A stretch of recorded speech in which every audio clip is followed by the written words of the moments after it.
Okay, so today we're going to start the Moodle training. Moodle, by the way, is an acronym. It stands for Modular Object-Oriented Dynamic Learning Environment. And I'm going to show you how to get to the Moodle. First, we need to go to gulfcoastacademy.org if you're going to the GCA Moodle. The other two Moodles, the Gulf Coast Middle School and the Best Academy Moodle, will have their separate links at their own web pages, but we're going to go to the GCA Moodle today. So what we can do is we can go to gulfcoastacademy.org, put that in your address bar, and we can click on down here, Internet Links Mentioned at School. And you'll see for the common, the top one here is the Moodle login screen. Now, when you get to this screen, I highly recommend that you bookmark at some point because you're going to want to get back to this a lot, and you just don't want to have to go through every one of those steps to go to Gulf Coast Academy, to click on the internet links, and click on the Moodle screen. You really don't want to have to click on those every single time, so it would be best if you bookmark it, and different browsers have different ways of bookmarking, but you should definitely bookmark this page. Okay, so how you log in? Well, you can log in from here if you'd like. There's a little up at the top right. You can hit log in, or if you see your grade here or your class that you're working on, then you can just go ahead and click on that, and it'll prompt you to log in as well. What you'll notice is that science has little subsections here as well as technology, whereas the other classes here are just you just click on them and you go straight to the class.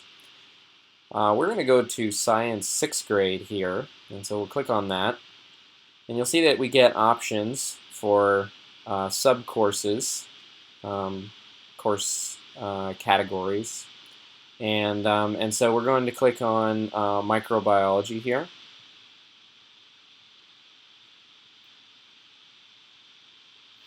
Okay, and we're going to go ahead and log in.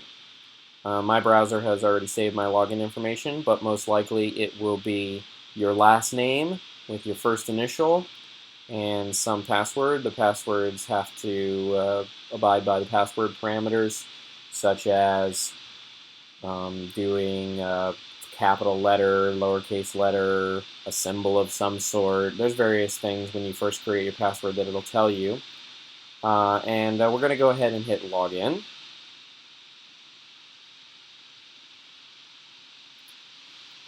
What we're going to do is I'm going to show you how to add some documents.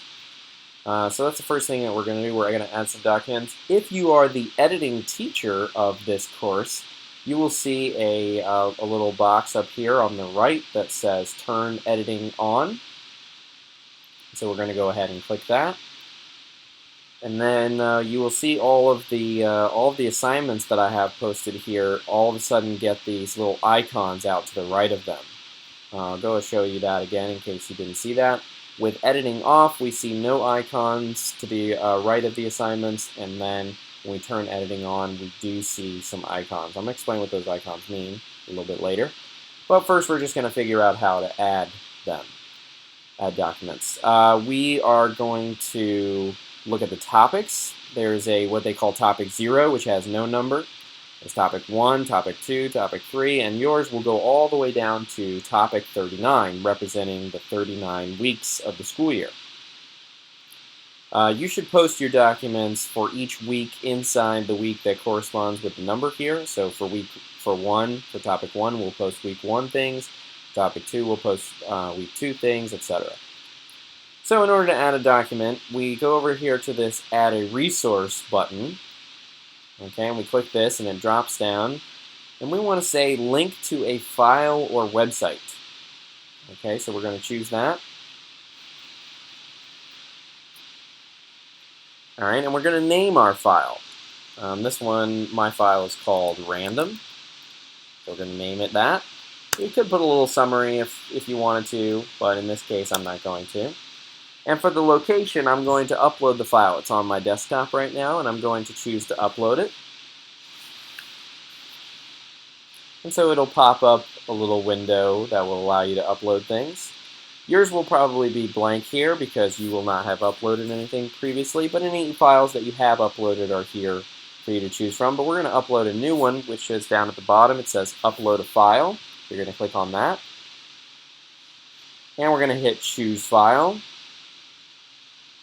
And we're going to choose the random PDF that I have on my desktop. And we're going to hit choose. Okay, and then we're going to hit upload this file. And now you'll see that, that the random PDF is now added down here. Okay, you'll see that it has a date that corresponds with when we add it, July 16th, 9:34 p.m. And that means that that's the document that we're looking for. You see that many other documents have different dates, but this is the document that we'd like to add because we know that it was added right now. So we're going to hit choose. And now you'll see that the location says random PDF, which lets us know that our name corresponds with our location. So that's good. Now, the forced download window here, this is something that I don't like to check, but you may feel that it's necessary for you. Forced download means that when someone clicks on this PDF, it will force them to download the file to their computer, and they will then have to open the PDF with a PDF program if they have one on their computer. Now, most current browsers are built with a PDF reader inside the browser, so for most PDFs, for most resources that are PDFs, it would, in my opinion, be better to let the person read it in their browser and then they can just close the window. So I do not click force download because I personally don't like files being downloaded to my computer when I didn't ask them to. So I'm not going to choose that. But if you did, you could either have the same window or a new window that pops up. Now here's visible. You can either have it show for the students or you can have it hide. If you don't want them to see this material yet, you can choose hide. But if you do want them to see this material as soon as you add it, you can hit show. Okay, now we're going to hit save and return to course so that it returns us to our main screen here. And we're going to now see that in week 1, we now have the random PDF added. And if we want to double check and make sure that this is correct, we can click on it and it should come up and load our random document. We're going to head back. Okay, so now a word about uploading files. And I'll go to show you the screen before. When we go to link to a file, we go to upload a file. It warns us, when we choose upload, that we have a max file size. It says 2 megabytes. I think you'll find that for Best Academy and Gulf Coast Middle School, it says 4 megabytes. Either way, that is still not very big, so it's a limitation. And so that means that a lot of video files, for example, might not be able to go up. But it should work fairly well for most PDFs unless they're too large. But that is the file size limit. There is a little bit of a workaround that I'll go over later. But this is the file size limit for now. This is the 2 megabyte file size limit. So if your file size is bigger than that, it will give you an error and it will not work. So if you're having some trouble uploading documents to the Moodle, you may want to check what size your file is because that may be the problem. Okay, so we're going to go back, and as you'll see up at the top left, you can always return to the course that you're in by clicking this LS Micro, which stands for Life Science Microbiology. So if we want to get back to the main microbiology page, we can click that. One thing I would also like to say is after adding a document, we can also add links to the Moodle. For example, if you want the students to be able to go to an interesting website that you found, then we can also do that. So first of all, we have to come up with the link. So I'm going to open a new tab here and just search random, since that's the oh, okay, it goes to Random House. Okay, so we're going to add a link to Random House. Okay, and I'm going to go to at least science here, science fiction anyway. And I want them to be able to see, let's say, the category for science fiction on Random House. So I'm going to copy that link up here in the address bar. I'm going to copy that, Control C on PC, and then I'm going to close that window. Now that I've got it copied, I'm good. and I'm going to hit add a resource, and I'm going to hit link to a file or website, similar to how we upload a document. In this one, I'm going to say sci-fi reading, and then I'm going to post the link here. I'm going to paste it there, and that's Control V for those of you using a PC. And then we're just going to hit save and return to course. Now we'll see that the sci-fi reading link has been posted here, and we're going to click on it to make sure that it works, and it takes us right to where we want it to be. Okay, now I'm going to show you how to add a quiz, which is another very common thing that most people will be adding. We're going to click Add an Activity over on the right here, and we're going to choose Quiz from the drop-down menu. Okay, we can name our quiz. We'll name our quiz Random. Alright, and we have all these options as far as timing goes. We can make the quiz open at a certain date, to close at a certain date, so that students only have a window to take it in. We can enable a time limit if we so choose. For example, we could give them only 60 minutes to complete the quiz. So if you want to enable that, make sure you check that box. When I uncheck it, even though it still says 60, the fact that it's unchecked Enable means it will not give a time limit. We can also do other things, such as a time delay between the first and second attempt. Perhaps you want them to wait a day before they attempt it, and so you could pick 24 hours or something. Maybe you want there to be a time delay between later attempts. Maybe you want it to be a week before they attempt it next, so you can pick that. Those are options. Okay, so we also have display things here. We say questions per page, unlimited. You might want to limit the pages. I typically don't do this with my quizzes, but you might want to say that there are only 10 questions per page, and then for them there'll be a little button at the bottom that lets them click through the pages. I usually don't do that though. Shuffle questions. Shuffle questions lets the questions obviously be shuffled. For example, if question 1, what you put as question 1, if they take it a second time, that will no longer be question 1. It might be question 5. It randomizes it. I definitely recommend that you choose this because the kids, when they take the quizzes several times, if the quizzes are always in the same order, they will start to memorize it that way, and then when they take it in class, if it's different, they will obviously do poorly. So I always like to shuffle the questions because they never know which order it's going to be in. Very similar with this option here, shuffle within questions. That means that if you're doing, like, for example, multiple choice and you have A, B, C, D, the A, the B, the C, and the D will all rearrange themselves so that they will be different every time, which again is important because some students may try to memorize the answers in the correct order, and they may not be that order when you present them in class, so they should be prepared for that. The attempts, you can say how many attempts you want them. Maybe you only want them to take it 3 times. I usually leave it as unlimited. You want to make sure to turn adaptive mode off. It's a strange grading method. If at any point you decide that you want to learn more about how the Moodle works, there are oftentimes these little question mark buttons. When you click that, it will open in a new window and it will give you all the details you ever wanted to know about what that feature does. So if something's not covered here, best option is to just click that little question mark. Okay, so we can choose the grading method. I usually don't take grades from the Moodle. I usually just look at them to see if the students are taking the quizzes or accessing the materials, but I usually do not take the grade. But if you are going to do that, you certainly could change this here. You could have them, if they are allowed to take it multiple times, you could have them take the average or their last attempt, which will most likely be the best grade, etc.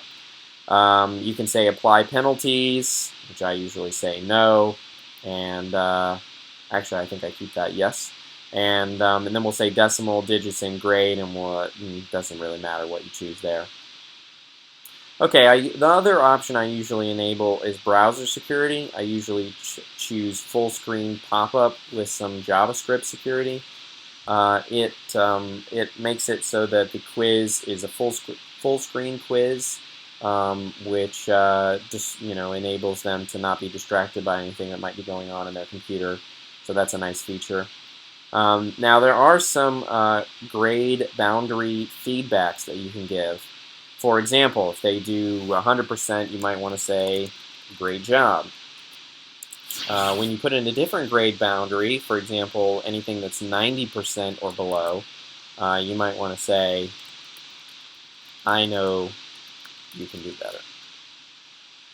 Okay? Maybe for 80%, you want to say, try a little harder. Okay. Now you can add these feedbacks. I have had problems in the past with these working correctly. I have had students report to me that at times they would make a 50 and it would say great job. So you can of course play around with those if you like and see if you can get those working. On some of my quizzes it worked and some of my quizzes it did not, so to each his own. Alright, we're going to hit save and display now.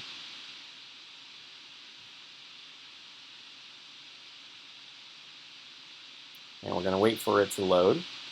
Now, you'll see that over on the left, it tells you which questions are in the quiz, and it says no questions have been added yet. If we're going to create a brand new question, we can do so right here on the right where it says create new question, and we can choose which kind of question we'd like. Most common one, of course, is multiple choice, but you could do true or false or other options. So we're going to hit multiple choice question. And the question name is something just for the teacher to see what, to identify what it's called. Oftentimes it's good if the question name and the question text match. So we'll do a question from social studies, for example, we'll say, who is the current president? Okay, and I'm going to copy that text over to the question name. Here's where we could display an image if we had an image uploaded previously, the way that I showed you to upload a PDF.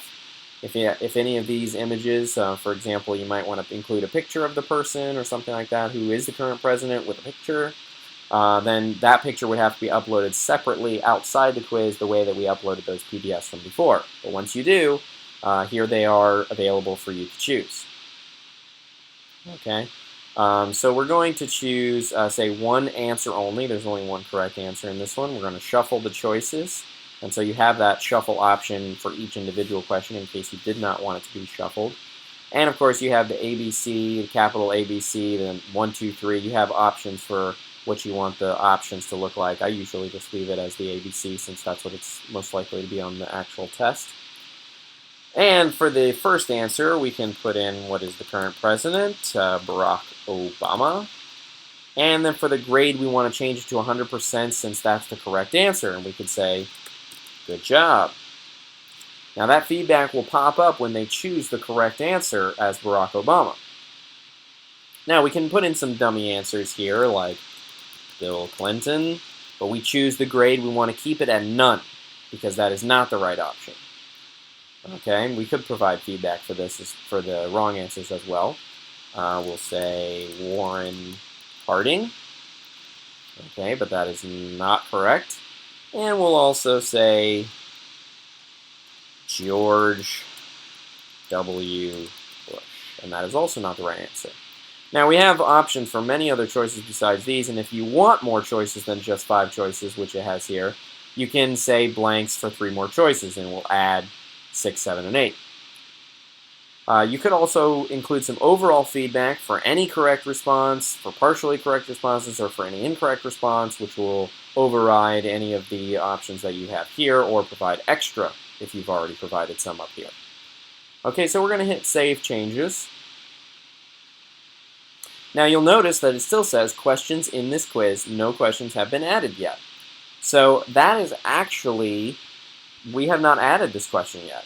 So we're going to click on who is the current president to add it, and we're going to push this little add to quiz right here. And there it is. Now our question, who is the current president, is now in this quiz. Okay, and if we want to preview the quiz, Okay, we can now see that question number 1, the only question we have so far, who is the current president? Okay, we can choose the correct answer, and we can say submit all and finish. And it says you're about to close this attempt. Once you close the answer, you won't be able to change the answers anymore. We'll say okay. And we'll say, yay, we got it right. The other 3 answers were wrong. And we got our little feedback here, good job. Okay, and it says correct. So we got a 10 out of 10. We got 100%. Marks 1 out of 1. Took us 20 seconds. Tells the time how long it took us to complete the test. So this is what the kids will actually see when they select the answers, and they'll obviously do more than just one question, and it will tell them what their grade is. Okay, and if we want to get back to the view where we edit more questions, all we have to do is click on this edit button up here. Okay, and so that preview button that I clicked on before to preview the quiz is up there along with the edit button, and we can also see results for the quiz or any information that we've entered about the quiz. Okay, so that is adding quizzes. We're going to move on to the next section, which is topics. So we're going to go back to micro. Okay, you'll see that topic 0 doesn't have a number here. So you could use this for anything that you want to always be at the top. I use it, for example, for lesson plans. And the way that I change this word lesson plans is with editing turned on.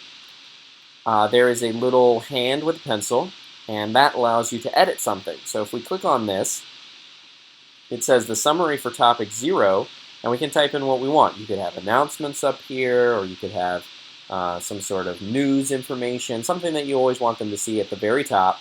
So I usually choose lesson plans, and we hit Save Changes. Okay, and I just added my 9 weeks of lesson plans here. Now, if you want some object that you've uploaded to be hidden from view, you can do that. For example, let's say this random quiz that I created, I do not want them to see that quiz yet. They are not prepared for this, and I do not want them taking it. It will only confuse them, and I'll have to do some work in the classroom to try to unconfuse them. So I'm actually going to hide it by clicking this I here. And you'll notice that even though it's still there, it didn't delete it. It says random, it's grayed out, and it has that little eyelid is closed. Now, what does this look like from a student's perspective? Well, if we want to see that and make sure that we did it correctly, we can say switch role to, which is up here at the top right, and we can say student, so we can see what it looks like from a student's perspective. Okay, and you'll notice that the random PDF is there, but the random quiz is no longer there. It's hidden.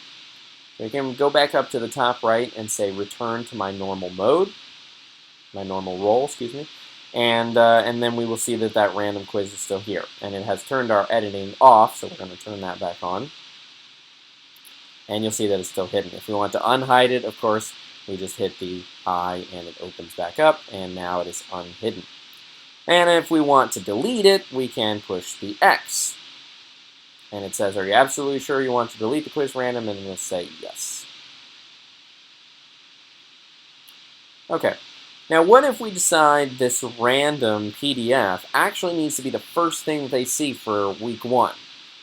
Well, we can do that. There is a little up arrow, down arrow right next to here, and we can click that. And it will then give us options to place it actually anywhere we want. We could even move it up to the topic 0 or move it down to weeks later on. We can move it anywhere. But let's say we wanted it at the top of week 1. Well, all we have to do is select this box, and this tells us that it will now be in this location. Maybe we want it in the middle, maybe we want it in the middle of this, but we said we wanted it at the top, so we're going to click there. And now you'll see that the random PDF is now above the lab safety stuff here. Okay, I'm going to talk a little bit about the blocks here. What they call blocks, you'll see on the side. My page actually probably doesn't look like yours because I have a people block, an activities block, an administration block, and then over here on the right I have a messages block, a recent activity block, and an online users block. Now, the way I added those, and you can customize your page as you see fit, down here at the bottom right it says blocks, and you can choose add, and they have many options here. And so I just simply took one of these blocks, like online users, it says that I'm online, and added to it. So let's figure out how to do this. If you don't want to block, you can push the little delete button. So I'm going to do that now. I'm going to delete my online users box. And I'm going to add it back by going down here and saying online users. And I'm going to add it. And now it's back. Now let's say I didn't want my online users box to be on the right. I actually want it over here on the left with people, activities, and administration. Well, all I would have to do here is click the little left arrow and it would move it over there. Okay, and now you can see it's on the left. Now I also decide that actually I want it to be at the very top. Well, it's maybe slightly annoying, but we have to move it up each step. So we push the little up arrow, now it's up one more, push the little up arrow again, now it's up one more, and the final push up, and it is finally at the top. And then of course I can always just move it back to the right, and it's back where it began, over here. Okay, so that's blocks. There are many different blocks. You can try out which blocks that you like. These are the ones, I've chosen the ones that I feel are the most important, but of course you have the option to customize each of your courses. Now we'll talk about a little bit about the messaging block. Messages here, if you have messages from students, they will appear here, or messages from other users perhaps on the Moodle. And if we want to see our messages, if they're here, we can usually click them. If they're not, then we can click Messages, and it will open a new box. And it will say if we have any messages here, but of course we don't. We can search for people to message if we want, and we can type in a name here and hit search, and it will search for any people that are on the Moodle that are available for us to see, and we can message them there. And we also have some settings here. One important setting for me is the email messages when I'm offline. It will email me a message if someone sends me a message on the Moodle. It will email me when I'm offline if I check this box. Now you get some options with the email messages. It says for more than, and yours default is 10 minutes. I found that it's best to change it to 1 minute because I would have issues where students would email me or message me thinking that I was still online because the Moodle doesn't log me off right away, and they would message me about a minute or two after I had actually logged off, and they would say, "Oh, Mr. Leonard, I need to know such and such," and I would never get that message. I would never know that they sent it to me until I went on the Moodle the next time. But the nice thing about saying for more than 1 minute and then putting your email address is that you can get that message right away to your email, even if you've just signed off. So I also like to change the format to HTML format because it looks much nicer than the plain text format. The other options I have clicked here are beep when a new message comes in, which may require you to have a browser that has QuickTime built in. And then I also have automatically show message window when I get new messages, and that way it automatically pops up to tell me when I've got a new message from someone while I'm on the Moodle. Okay, so if you've changed any of those settings, make sure that you hit Save Changes, and then you can close out of that. Now let's say you want to send a message to your entire class, perhaps to remind them of a quiz or something like that. So what we're going to do is we're going to go to Participants. If you don't have the People block for some reason, you'll have to add that. But once you do, you'll see Participants here, and we're going to click that. Now, there are some participants here, and normally your class will be added here. But you'll see that it says all participants, and it has a number, and you'll have the little edit button. So we're going to click this edit button. And this is where we can see non-editing teacher, students, or any guests that are viewing here. Okay, so that's just, we'll talk about that a little bit later, but let's go back one step. And if I want to message the two people who are in my classroom, all I have to do is either select them individually, or if I want to message the entire class as a whole, I can say select all, and it will select all of them for me. And with selected users, I can click that drop-down box and say send message. When I do that, it will prompt me to compose a message, and I'll say, hello class, don't forget that your test is tomorrow. Study hard.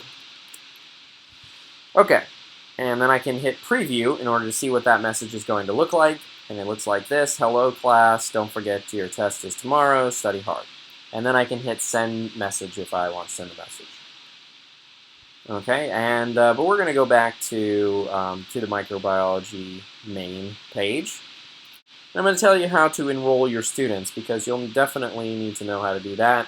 At the beginning and end of each year, you'll need to enroll your students or unenroll your students because they move to each grade. So we're going to click on participants over in the people block over on the left. Okay, and we're going to go to this edit button that we saw earlier with all participants, and we're going to click the edit button.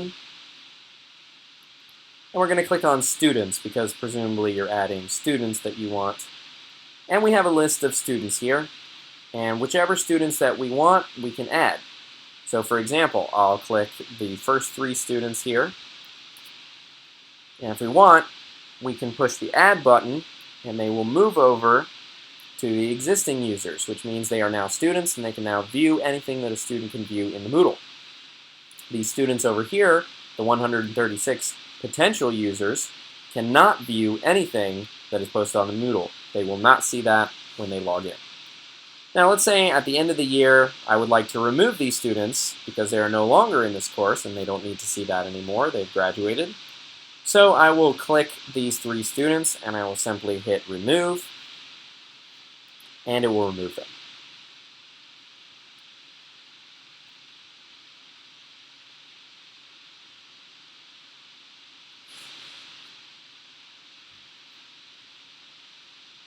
Okay, we're back here on the main page for microbiology, and I want to show you how to highlight topics. What you may have noticed is that my topic 1 has an orange bar on it, whereas none of the other topics seem to have that, so I'm going to tell you how to do that. This is a useful feature in trying to make sure that your students know where they're supposed to look at that specific time, so it's very important to make sure that the week that we're on is highlighted. If we're on week 3 should be highlighted. So I'm going to show you how to do that. Let's say I've fallen behind here and I still have week 1 highlighted, but we're actually in week 3. Well, you can see over here on the right for topic 3 that we have a little light bulb here. And if I click that, it automatically changes the 3rd topic to be highlighted. Now let's say, again, in a similar manner, let's say that I do not, now that it's week 3, I do not want the students to be able to go back and access materials from week 1 and 2. Sometimes you may, but sometimes you may not. If that is your case and you do not want them to see materials from the previous weeks, you can click this button over here, the hide button, and it will hide the entire week's materials. Now, of course, it doesn't delete them, so as a teacher, we can see them. But once again, we can go to switch role to student, and we can see what they see, and 1 is just missing.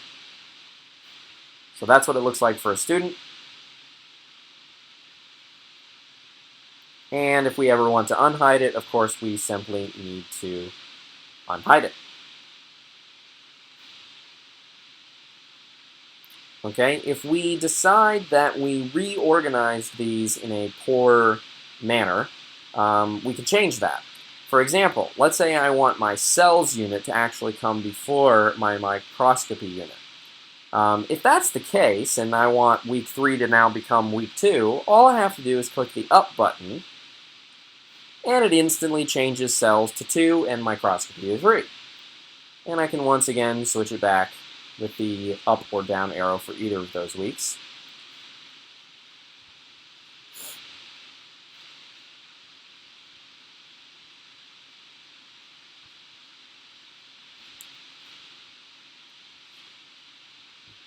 And another feature is that if you are feeling a little bit overwhelmed with 40 weeks and all the materials that you have posted for that entire course, and you just want to focus on the week that we're working on right now, well, that's totally understandable, and you can do that.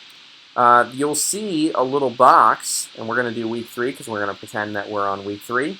And we're going to click this little box, and it says Show Only Topic 3.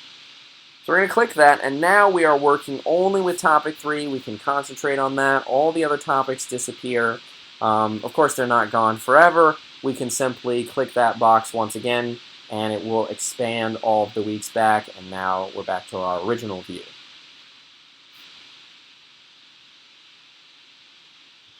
Now, there is a little bit of an issue here that I wanted to talk about, which is adding pictures. Pictures are only available to add when you are on Internet Explorer, and I will show you how to do that right now. We're going to go and make sure that editing's on. Let's say that, for example, I wanted a lab safety picture for my topic 1 here. I want something that represents lab safety. I can click on the Edit button, and you'll notice that you get some options here that you only get with Internet Explorer. If you happen to be using Google Chrome or Firefox or any other browser, these options, these little formatting options up here will not appear. So if you do want to add those, you'll have to use Internet Explorer. So we're going to find an image first. Okay, so we're going to open up a new tab here, and then Google search lab safety. I'm going to click on images, and I think this one's fine. I'm going to hit full size image so I can get the image. And then I'm going to right click on it and say Save Picture As. And I just want to save it to the desktop so it's easy to find. And I'm going to hit Save. Now, I can come back here, and if I want to put Lab Safety, I can say Insert Image. A little picture up there. And I can add this image by going to down here, Browse. And I can say labsafety.jpg and hit open. It's going to make you type in an alternate text. I guess it's just a name, so we'll put lab safety. And then we'll hit upload. Okay, now you can see that that is here. We'll have to go find it, but it is definitely here. Here it is, labsafety.jpg. So we're going to click that, and we're going to say OK. Okay, so when you click on this here, you'll have to actually click on the link here, and that will create a little hyperlink to where it is. So it's gulfcoastacademy.org/Moodle/blah, blah, blah, blah, blah. Okay, so if you don't do that, it won't work. You'll have to also enter the alternate text once you've uploaded it. So make sure that you actually click this little link here, or else it's going to keep telling you that it can't do it. So we're going to hit OK now. And now that you see this is in here, we're going to hit Save Changes. And you'll see that our topic 1 now has a little picture along with it. So there's all kinds of other formatting options that you can use, but once again, they will only work in Internet Explorer. Okay, from the main page here where we were on microbiology, we're actually going to go, we're going to have to log out in order to see what I'm going to show you. And that's the only way that it gets us back to this page where it says Information Center. Now, you'll have that center for posting newsletters and for posting calendar events.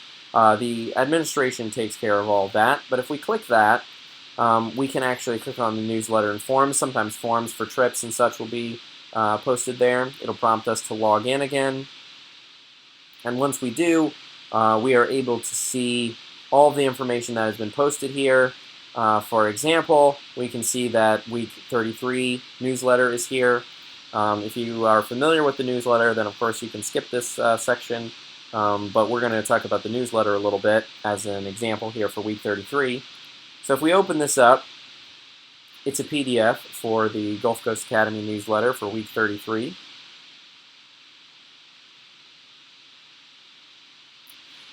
And you'll see that there's this giant 33 that coordinates very well with the week numbers that you saw earlier in your topics. And we can take a look at this. This is a good way for GCA to get the word out about certain important events that take place and other interesting things. For example, it says for here it has a note from the directors, which says to make sure that you do all the activities that you're supposed to do, check your homework and stuff like that. It has a note about the upcoming DC trip offering. It has some other pictures of what happened that week. Has a progress report schedule. It has some what they're doing in field activity for that particular week, etc., etc. So this is the announcements that you'll read every single day to your first period class, and this is basically what it looks like. So these will be posted here.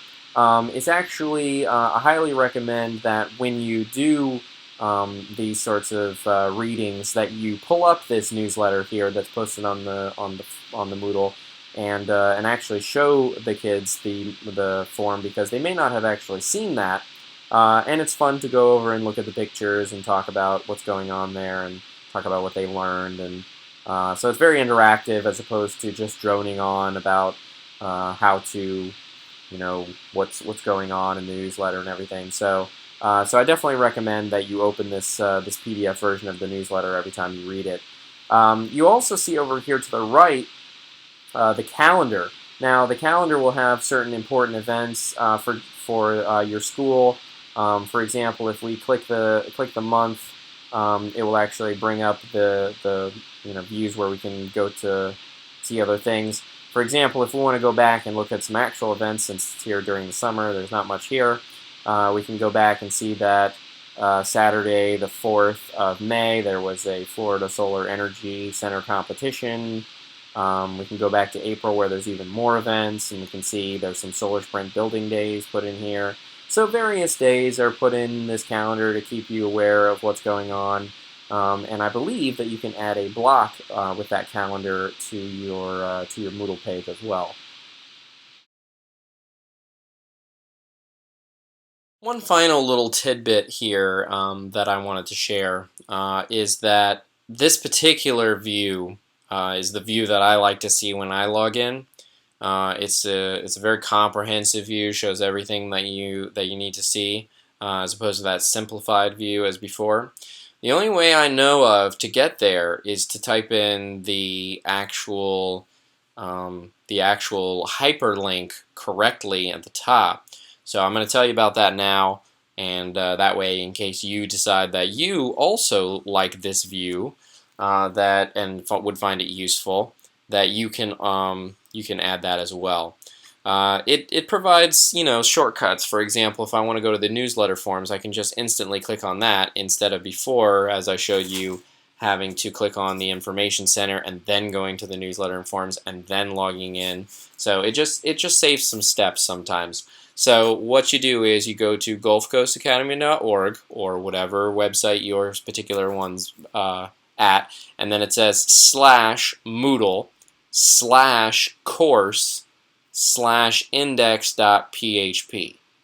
Okay, so that is the hyperlink right there, /Moodle/course/index.php, and that will get you this course categories page where they show all these sub-courses here. So that's a view that I really like to see. Now I'm going to mention the file size limit I said earlier and how it could be what the workaround was. Okay, now I'm going to talk about the file size limit workaround. It's a little bit tricky, but it can definitely be done. For example, I have this Galaxy's PowerPoint that's about 3.5 megabytes. So on my GCA limit, it's too small. I only have a 2 megabyte limit, so it's a little too big. And then what I want to do is I want to put the location in downloads, which definitely needs to be done on an admin level. They have to go into the BizLand server and drag and drop files and upload them. But once they do that, what it'll do is it'll put a link to http://gulfcoastacademy.org/downloads/ whatever you named the PowerPoint. In this particular case, it's galaxies.ppt. Now, I have to type that in exactly and perfectly and correctly, and if I don't, it won't work. But once I do, I can go actually just say save and return to course, and then I will actually see it reflected down here. It thinks it's a PowerPoint. It thinks I uploaded it just fine. It has no idea that it's just a link to a file rather than an actual uploaded file. So that's the workaround for now, and you can use that as well. Just ask your administrator to upload a file that's too big for your limit, and then just simply link it that way. They should have a downloads folder that you can link to, and it should just be your website /downloads/ whatever you named the file.